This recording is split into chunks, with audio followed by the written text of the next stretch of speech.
Fetty is known for, I mean, his Evil Dead is fucking wild. If you haven't seen it and you like genre, go watch that film because it is so fucking violent.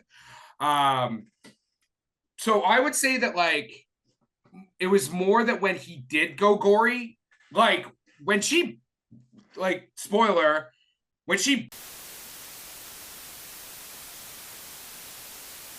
Hold up.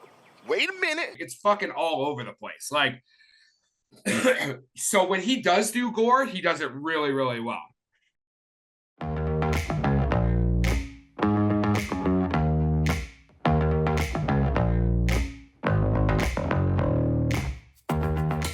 Even after 45 years in the space, they still can't hear you scream. But everyone in the theater for sure got to hear me scream. Because we're talking movies. We're talking Alien Romulus, starring Kaylee Spaney, David Johnson, and Archie Renault. Written by Rudu Sages and Fede Alvarez, who also directed. Chris, the fucking things are hunting us. The solution for a claustrophobic astronaut is to give him more space.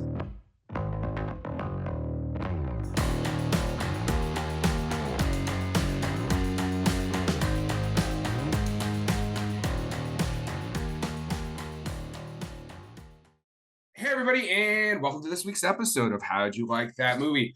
As you can guess, we are going to be talking about Romulus, Alien Romulus, the most recent film in the Alien franchise. So Scott, take us away.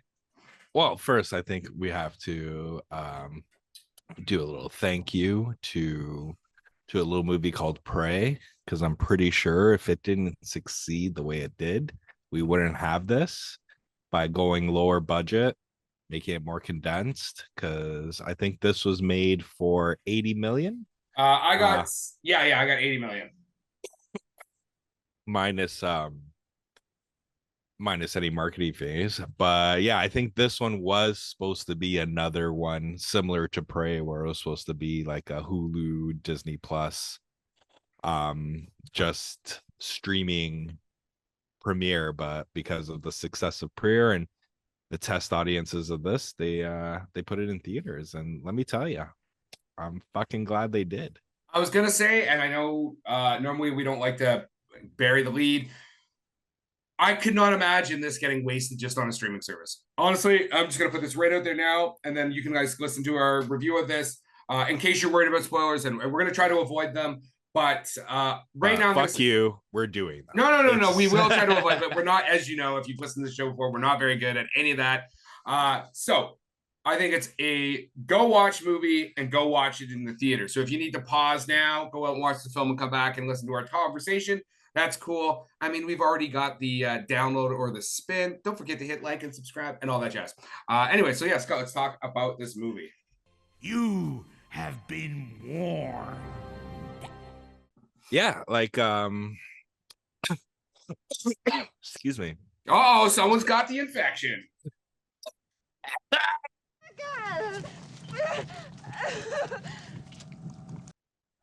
Chest popper. Oh.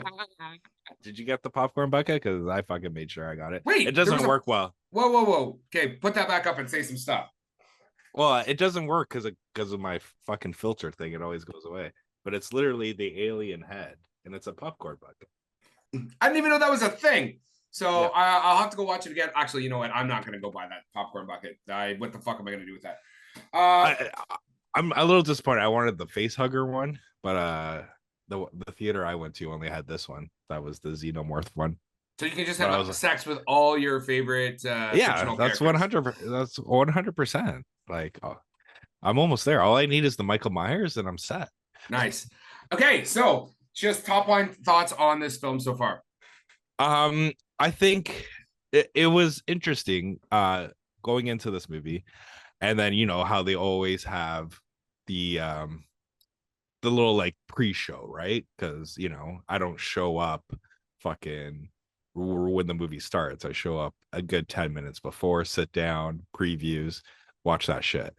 But they had a little you know, like the little promo reel for this movie, And then it was Fede Alvarez saying, with the franchise that's 45 years old, sometimes you get lost in it, that you're constantly trying to move it so far away that you forget what made it good to begin with. And he was like, our whole thing is just bringing this back to the horror, right? Making the xenomorph scary. But to me, like, making xenomorphs scary again. Those hats are going to be available on the How Do You Like That Movie podcast website. They're not, but they should be. Okay, keep going, Scott.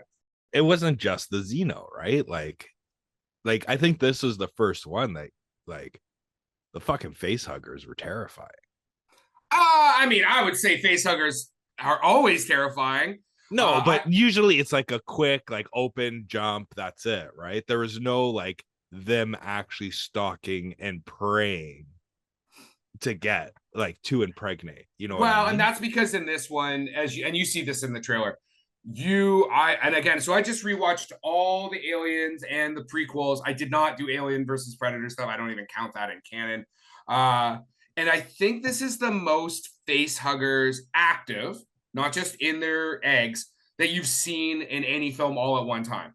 Like when they're all in the water and stuff like that, or when they're almost like a swarm moving through the corridor and stuff like that. Like that's insane. And yeah, man, it's kind of like what we were talking about before the show, almost like cockroaches or women in Nashville looking for a man at the end of the night.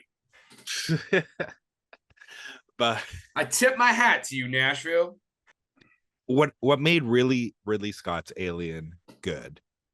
This was good at mimicking, but also the way it unexpectedly tied everything else, which I wasn't expecting.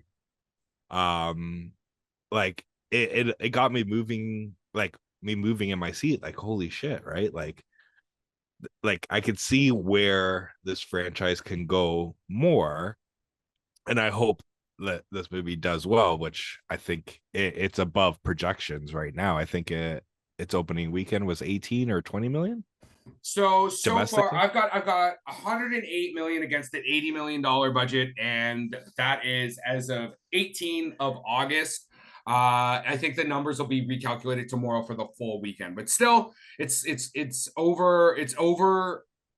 It has successfully beat with the projections.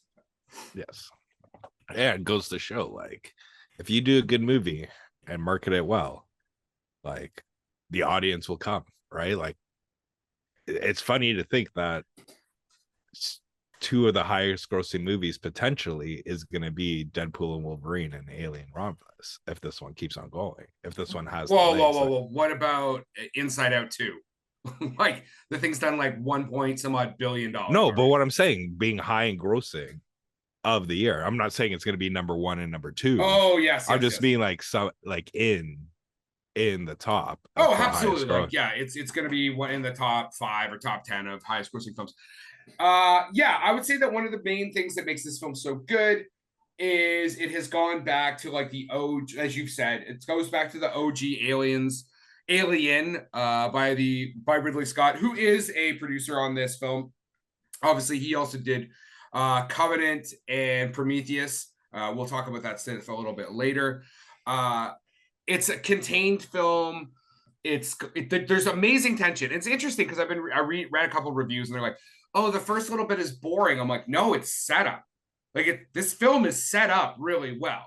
Like you generally have interest in the characters, and like you're going into an alien film, you're like, oh, these guys are fucked. Like 99% of these people are going to get killed. And I think I like what they do with the android, played by David Johnson, Andy. It's really cool how they managed to have him kind of be one way at the beginning and then go different way in the middle and then kind of reverting back and forth. But you feel the tension. Like this is why I'm saying you want to watch this in the theater. You want to be in that dark room and you want to kind of be on the edge of your seat and and especially because you're waiting for something to happen. And there's a bunch of false steps. Then you think you kind of know where things are going, and then it's not quite that. And I mean, like every alien movie, you're like, oh, they're successful here. Oh, there's the time limit. Like, the thing's going to crash, or you only have this much oxygen or whatever. What I did like is there are nods to all the films. So my ranking of the Aliens films is I personally love Aliens by James Cameron. I think a lot of people, that's probably their number one. Then very closely is the OG. Again, I just watched both of these. I would put this at number 3. Like, I think this is the easy, in timeline, it actually comes in between Alien and Aliens. But as far as like quality, I think this is easily number 3. I'll probably go watch it in the theater again. And it's more Alien than Aliens, but there's definitely some great action too. Like, and I love the new pulse rifle. I love the new pulse rifle. Well, technically, it's not new because it's a prequel. Oh, actually, yeah. Now that I say that, that's a good point. So how come the pulse rifles in Aliens don't have auto targeting if these pulse rifles, which technically take place before the Colonial Marines come in, doesn't have auto targeting? Well, I got no spoilers, but he does say the Colonial Marines do use these. Oh, okay. But they just didn't happen to have them when they went on to, was it LV 426? 426? Yeah, but it could be based on, well, I guess we're not spoiling it, based on what the plot of Aliens were. Like, Burke didn't really want to kill any of the aliens. It was more capture. I mean, it also could just be that, like, there's a continuity error. Like, they were like, oh, this is kind of cool. And then they forgot that, like, hey, wait, this film happens beforehand. Anyway. Well, it's the same thing if you want to go technology wise. Like, how come in the prequels everything's holograms and shit, but Alien Romulus, and Aliens, everything's like analog, digital. Analog. Yeah. I mean, the reality is they made this movie now. And so they're kind of just like fixing stuff. Anyway, there's action sequences are amazing. The zero gravity with acid scene was super cool. Yeah, like, I think in terms of writing, like, the writing was tight on this.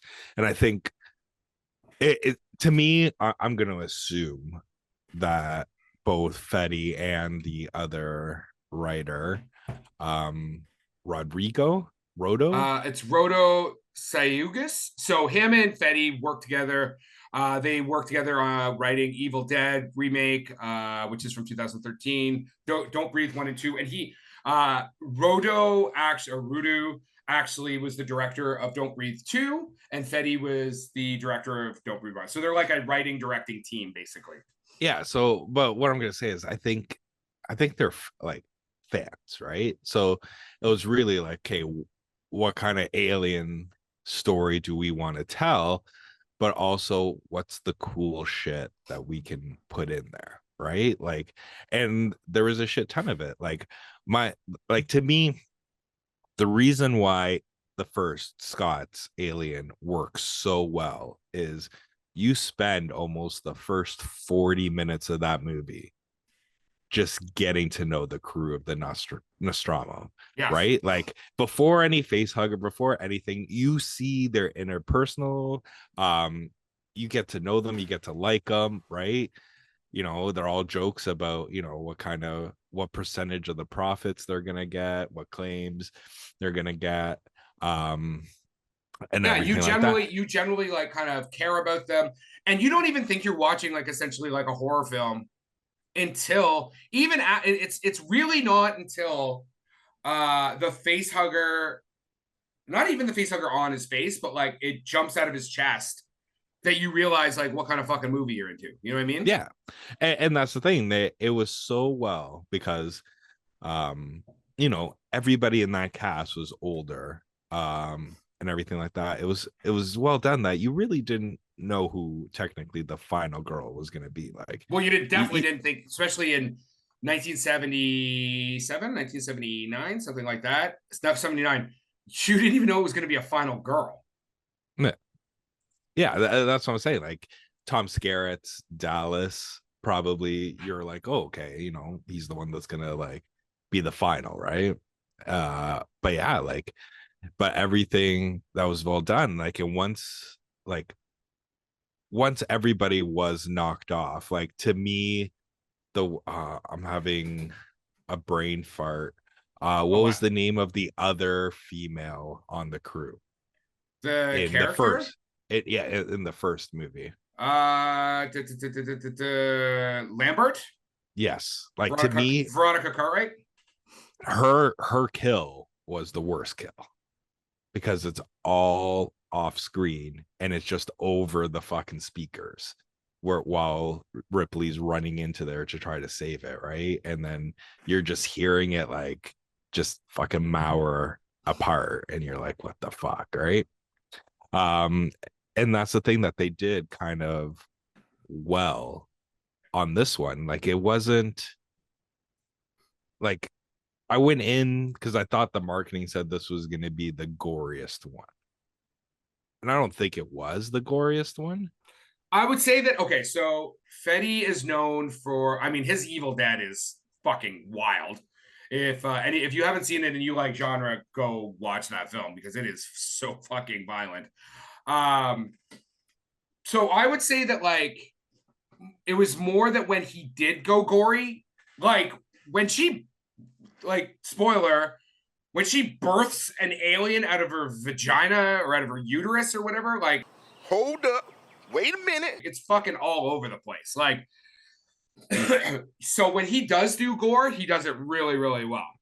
Yeah. But I also think the kills were creative. It wasn't just like xenomorph thing, like one where they actually, again, spoilers, they actually use like their defense mechanism of the acid blood as fucking as an assault, right? Like that guy getting fucking burnt to death, like That was so melted to crazy. death. That was so crazy. Like watching it in real time. Because usually in alien films, it's like, and then they like cut away. This is like you see it eat through his body. Like, so that's what I'm talking about. Like when it's gross, it's really gross. But yeah, like I think it will, like, to me, I don't know. I still, because this is fresh, I don't want to rate it yet. But like it is up there. Like I enjoyed it. And I do think this might be one of the first ones that's going to get me to go back to the theaters to watch it again in theaters, because I did enjoy the shit out of this. So I do got to ask you about this because I know that all the nerds online are going to be bringing up this thing. The gestation period of the chest hugger seems very, very fast in this. And again, I've gone back and watched all of them, and there is some variance, but I would argue that this is the fastest that you've had. The gestation of the chest breakers happen, because when the Asian girl gets impregnated, chest burster, thank you. When the Asian girl gets impregnated, like it's fast. Like that sucker is like in and out. Yes. I think,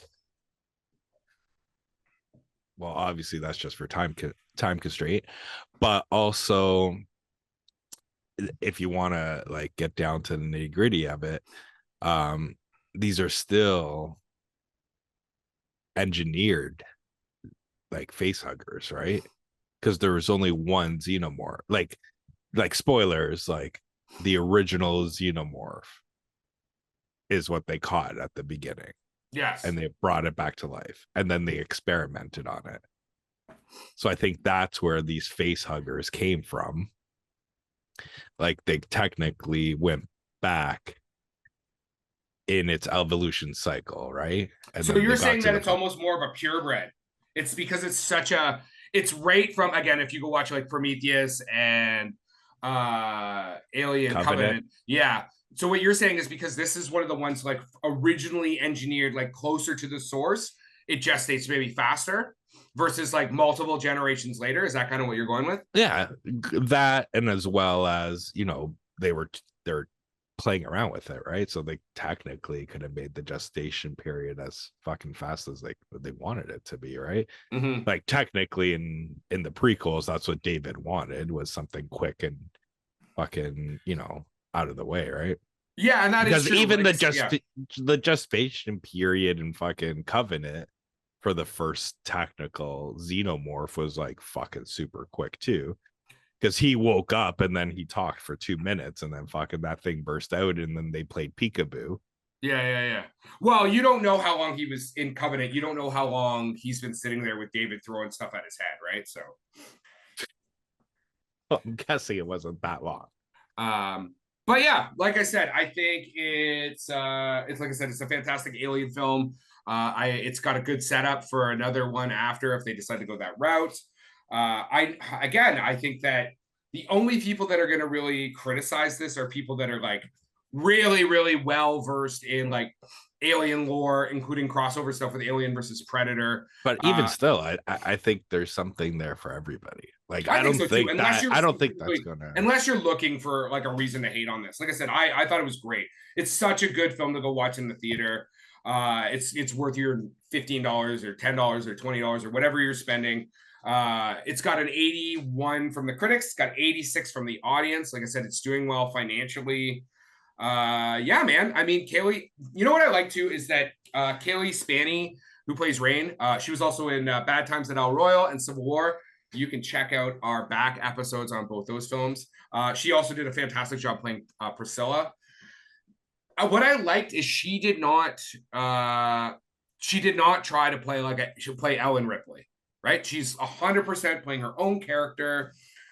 She's not trying to like redo Sigourney Weaver or anything like that. And I would love to see like another alien film where we do get another taste of an older Sigourney Weaver in some capacity as a cameo. I think that'd be cool. After again, having watched all of the films, Sigourney Weaver is, so first off, I would say that the first two films, great scripts and great cast. Like they're treated as serious films and they look like that and they feel like that. There's great cinematography and the story and the scripts are tight. Alien 3, I mean, there's lots of conversations with like Fincher kind of disowning the thing. Alien 4, like Resurrection, is like a fucking B movie. That's like, it's ridiculous. Like, it's so ridiculous. It's like fun. That said, Sigourney Weaver playing like a cross alien humanoid, like her mannerisms, like she is bringing A-list dramatic acting to a B movie. Like, it is worth watching just for her movements and that she sinks the basketball like over her head. I like how you like that, and you put way more into it. To answer your question, I don't think we'll ever get Miss Weaver back. Sigourney Weaver. Yeah, I don't think we'll ever get her back because I think she's already said she's retired.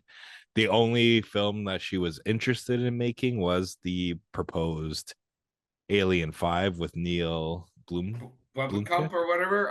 District 9? Yeah, because that was supposed to, that was supposed to be a direct sequel to Cameron's Aliens, where, you know, Hicks is still alive, Newt's still alive. Alien 3 technically just would have been her dream in the pod. Yeah. And it was like literally like them going back to the xenomorph homeworld and just fucking shit up, but using the technology that Wayland Yutani have developed in the time that they've away. Yeah, so they're more alien like. So all the promo images are online. They look fucking amazing. So why could we not still get that film then? Because now we've moved away from Ridley Scott having to direct. We've got this whole new standalone film. Why not? Like, it made money. It's gonna make money. I think it's her age. She was like, "Oh, buddy, just de-age that shit, man. Just de-age her." Yeah, but she still needs to do the job, right? I think she's saying, you're saying that she physically doesn't want to play like Ripley in that capacity. Oh, gotcha. Yeah, I think it's that, because I think the conversation came up when Harrison Ford came back again for Dial of Destiny, and they asked her about it, and she was like, "No, I don't want to do that shit." She's badass, man. She's so badass. I love Ripley as a character. I'm just saying, you know, Disney just backed the truck up for Hugh Jackman. If Disney backs the truck up, she could be Ripley till she's 92. Well, listen, and Sigourney Weaver was getting paid big time, millions and millions of dollars to do those roles. So, I mean, if she wants to come out, spend a couple days on set, do a cameo, get $20 million, they got Disney money. There's monkey money, there's molestation money, Disney money. I don't even know what any of that means. But if you know, you know. Just to give everybody a heads up. So this film has a basic premise weighted in a short film called Alien Or that came out in 2019. They did a series for the 40th anniversary of Aliens of short films. And there is 6 films. You can see them online. Just Google Alien 40th anniversary films. I'll try and throw a link in the show notes. Watch Alien Or. It's cool. The writers and the directors are both from Canada. They're from British Columbia. And it's basically like a couple scenes of a mine and a xenomorph, and then like from that they kind of developed the mining aspect for Alien Romulus. Now, the one thing I'll say, like this one, especially at the beginning, you got to understand more what the dichotomy of being a Weyland-Yutani employee actually means. Yes. Right? Like, it doesn't seem like they're employees at all. Well, it's very much like owning your soul to the company store kind of thing, right? Like they just like change their contracts on the fly. You're basically like an indentured servant, and especially because you're not on Earth. Like if you want to leave, you have to fulfill your contract, and if they decide that your contract's not fulfilled, you're not going anywhere. I was gonna say the one thing watching that part, I'm like, fuck. I bet you Chris is trying to organize a union right now for those workers on that planet, man. Like, workers' right, fuck your ore. Workers' right, fuck your ore. Those guys definitely do need to unionize. In space, you definitely need a union. So one of the things I noticed watching all the films is like when they picture the future, they picture all these things. 2 of the things that they predict in the future that we definitely don't have is people still smoking, which we don't do, and gender, like the amount of like sexual harassment and stuff. I guess that still exists, but like I was shocked that like in space people are still smoking all the time because of when these films were originally made, and I'm like, yeah, except for certain places, like smoking is almost dead. You're a smoker. Yeah, but not all the time. Okay.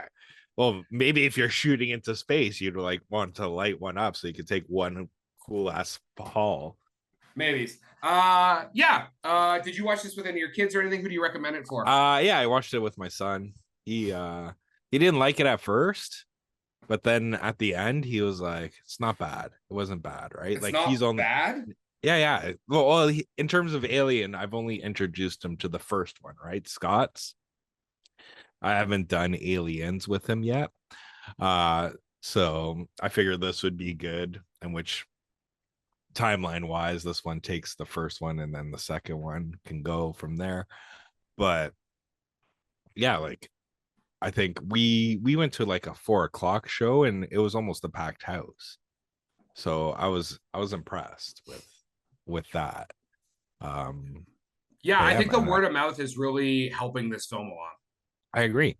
I definitely recommend it. If you go get the popcorn bucket, 100%. It was. So can you only get because man, I went to like the Cineplex and everything. I didn't even see those buckets. Which Cineplex?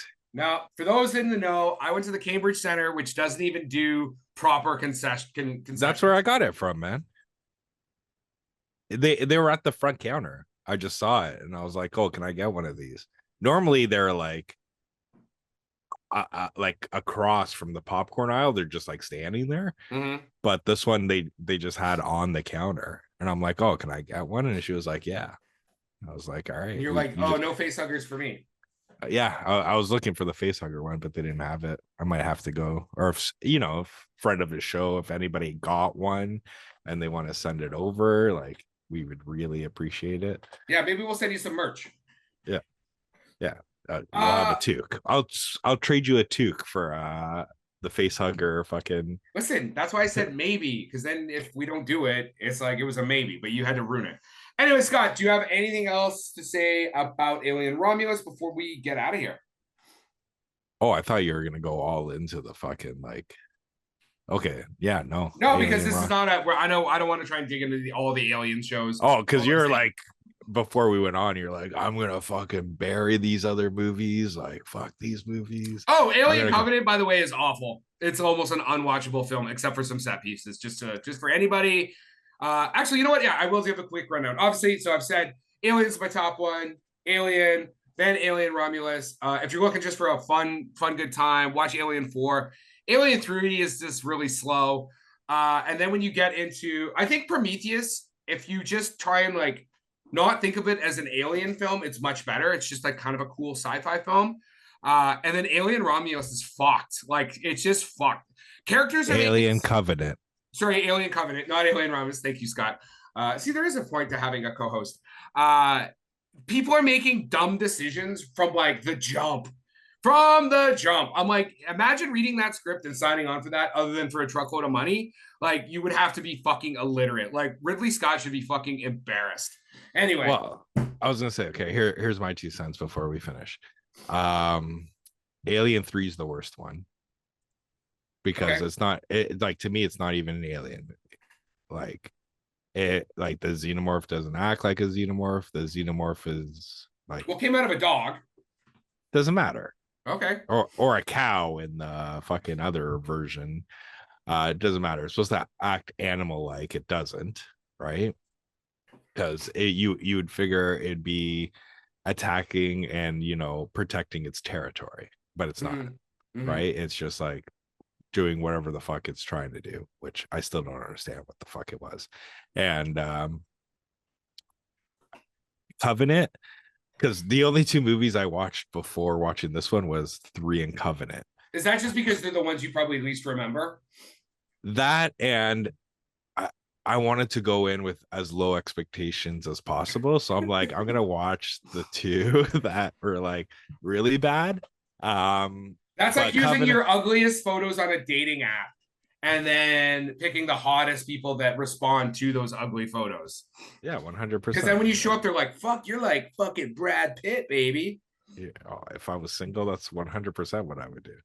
I don't want somebody to just pick me for my awesome fucking good looks. I want somebody to pick me for my personality. And then when they see my awesome good looks, just be like, Tiger, you just hit the jackpot. Remember, everybody, you guys are getting my awesome personality for free if you hit like and subscribe. But Covenant, I think the problem with Covenant is the fucking script's a mess. Anyway, well, it's not the script's the mess. Is they went audience pandering, right? Yeah, like but you could still have characters act like they are. No. What I mean like is, people. What I mean is, for as well as Prometheus did, it was criticized, like, oh, not enough xenomorphs, like, what's with the black ooze, like, this isn't an aliens movie, what the fuck. Well, right? It shouldn't be an aliens movie yet because it hasn't happened. Like, right, but that's the thing. They're like, okay, we're gonna try to course correct, but we're gonna now go 180, and we're gonna everything that people bashed Prometheus about, we're gonna just fucking throw it in this movie, which I think took the course of what this trilogy that's now never gonna happen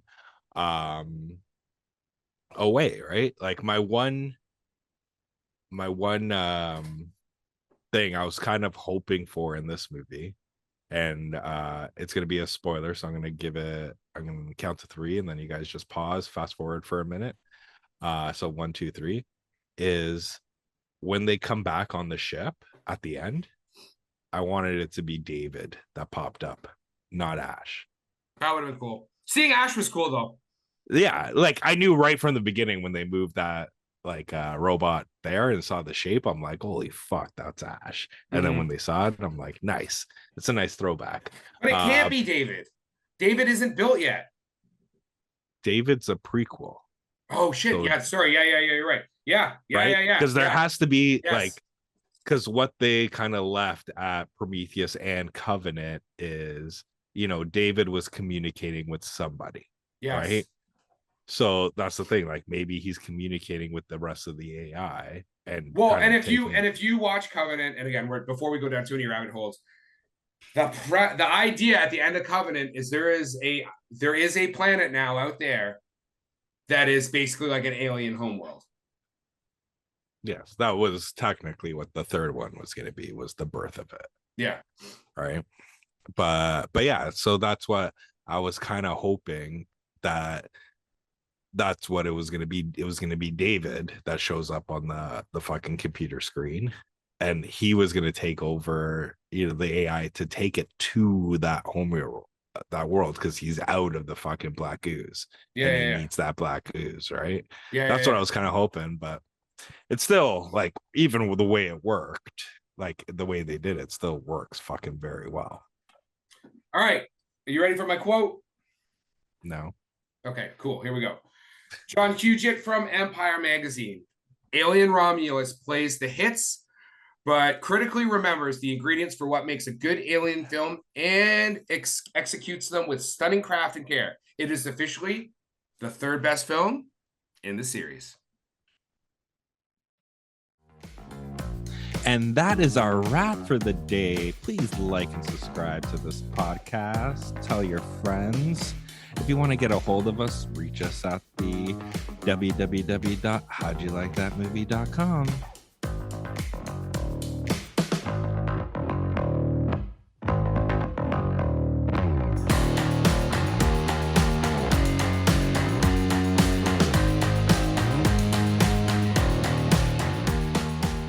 Starting to think you just fucking chat GPT this shit and just be like, find me a movie review that brings these 3 points.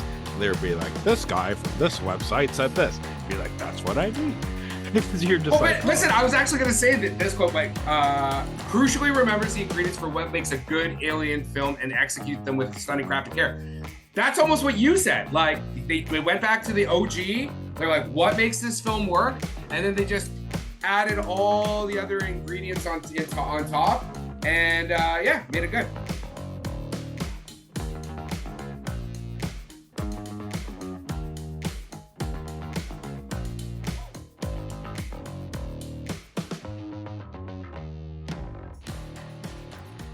Production by Rod Shaver, Vader Monkey Productions.